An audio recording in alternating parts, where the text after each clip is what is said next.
बात करना है फ़िरौन की बीवी के बारे में, जो बहुत ही नेक दिल वाली थी। आज हम उनकी एक वीडियो पे रिएक्शन देने वाले हैं, तो चलिए वीडियो को देर ना करते हुए वीडियो को शुरू करते हैं।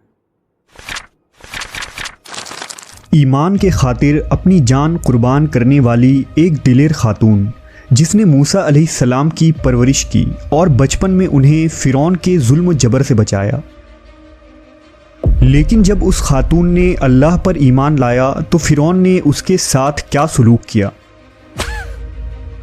और ऐसा क्या हुआ कि इस खातून को दुनिया की अजीम तरीन औरत का लक़ब दिया गया।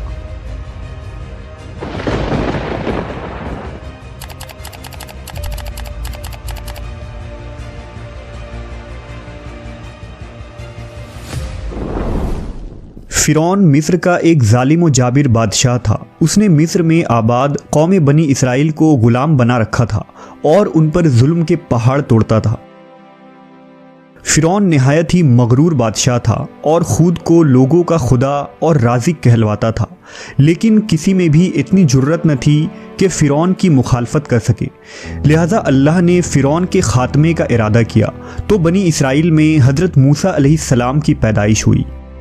जब मूसा अलैहिस्सलाम की पैदाइश हुई तो उन दिनों फ़िरौन ने अपने सिपाहियों को ये हुक्म दे रखा था कि बनी इसराइल में जो लड़का भी पैदा हो उसे कत्ल कर दिया जाए।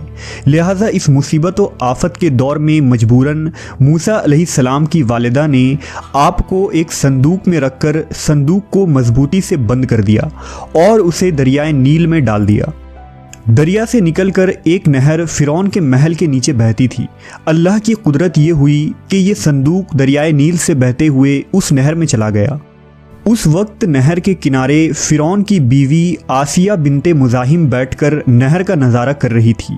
आसिया एक खूबसूरत और नेक दिल खातून थी और वो किसी बीमारी से शदीद तकलीफ़ में थी। फ़िरौन ने इसका बहुत कुछ इलाज कराया था मगर वो नाकाम रहा। कहते हैं कि काहिनों ने उसे बताया था कि ए फ़िरौन, हम पेशन गोई करते हैं कि इस दरिया में से एक आदमी तेरे महल में दाखिल होगा। अगर उसके मुंह की राल इस बीमार खातून के जिस्म पर मली जाएगी तो उसे शफा हो जाएगा। चुनांचा जब नहर में बहते इस संदूक पर आसिया की नज़र पड़ी तो उसने मुलाजमीन को उसे निकालने का हुक्म दिया। जब उस संदूक को पानी से निकाला गया और उसे खोला गया और मलका ने इस बच्चे को देखा तो उसे यूं महसूस हुआ कि एक बिजली सी चमकी है जिसने उसके दिल को मुनव्वर कर दिया है। आसिया के दिल में इस बच्चे की मोहब्बत ने घर बना लिया। इस बच्चे का लौबे दहन जैसे ही उनके हाथों पर पड़ा तो उन्हें शिफा हो गई। फ़िरौन की बीवी आसिया की बदन से कोई लड़का न था और वो बे औलाद थी। लिहाजा इस पाक दिल खातून की ममता जाग उठी और उसने मूसा अलैहिस्सलाम को गोद ले ली। इस तरह अल्लाह की कुदरत से मूसा अलैहिस्सलाम की परवरिश उसी फ़िरौन के महल में हुई जिसने आप अलैहिस्सलाम के हाथों से हलाक होना था। दरअसल लफ्ज़ फ़िरौन उस दौर में मिस्र के बादशाह का लक़ब हुआ करता था। मूसा अलैहिस्सलाम के क़िस्से के सिलसिले में दो फ़िरौनों का ज़िक्र आता है। एक वो जिसके ज़माने में आप पैदा हुए और जिसके घर में आपने परवरिश पाई, और दूसरा वो जिसके पास आप ईमान की दावत और बनी इसराइल की आज़ादी का मुतालबा लेकर गए और जो समुंदर में गर्क हो गया। लिहाजा बीबी आसिया का खाविंद जिसने मूसा अलैहिस्सलाम को अपने महल में रखा, इस फ़िरौन का नाम रामेसस सानी बताया जाता है। दरअसल बीबी आसिया रयान बिन वलीद की पोती थी। रयान बिन वलीद वही बादशाह था जो यूसुफ अलैहिस्सलाम के दौर में अजीज़ मिस्र था और उसने हज़रत यूसुफ पर ईमान भी लाया था। जब मिस्र पर क़िब्ती ख़ानदान की हुकूमत आई तो फ़िरौन ने अपनी ताकत के ज़ोर पर बीबी आसिया से शादी कर ली और उन्हें धमकी दी कि अगर उन्होंने शादी से इनकार किया तो उनके वालिदैन को कत्ल कर दिया जाएगा। लेकिन शादी के बाद भी अल्लाह ने हज़रत आसिया को फ़िरौन के शर से महफूज रखा और वो आप पर कादिर न हो सका। मवर्रखीन लिखते हैं कि अल्लाह ने फ़िरौन को नामर्द बना दिया था और बाज़ ने लिखा कि फ़िरौन को ऐसी बीमारी थी कि तबीबों ने उसे सारी उम्र सोहबत करने से मना कर दिया था। लिहाजा फ़िरौन कभी भी हज़रत आसिया के करीब ना जा सका। ये भी अल्लाह की एक हिकमत थी ताकि बीबी आसिया फ़िरौन के नापाक जिस्म से महफूज रह सके।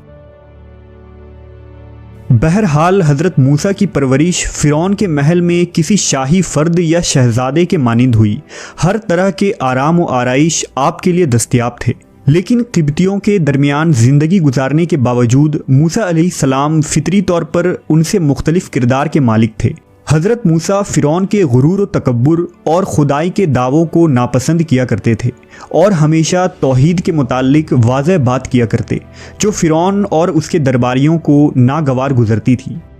बहुत जल्द वो वक्त भी आ गया जब अल्लाह ने हज़रत मूसा अलैहिस्सलाम को नबूवत अता की और आप फ़िरौन के दरबार में इस्लाम की दावत लेकर तशरीफ़ लाए। उस वक्त फ़िरौन के मुतालबे पर जादूगरों और मूसा अलैहिस्सलाम के दरमियान सहर का मुकाबला हुआ, जिसमें हज़रत मूसा की असा हकीकी सांप में तब्दील हो गई और जादूगरों पर हक वाज़े हो गया कि ये अल्लाह के सच्चे रसूल हैं जिन्हें हमारी हिदायत के लिए भेजा गया है।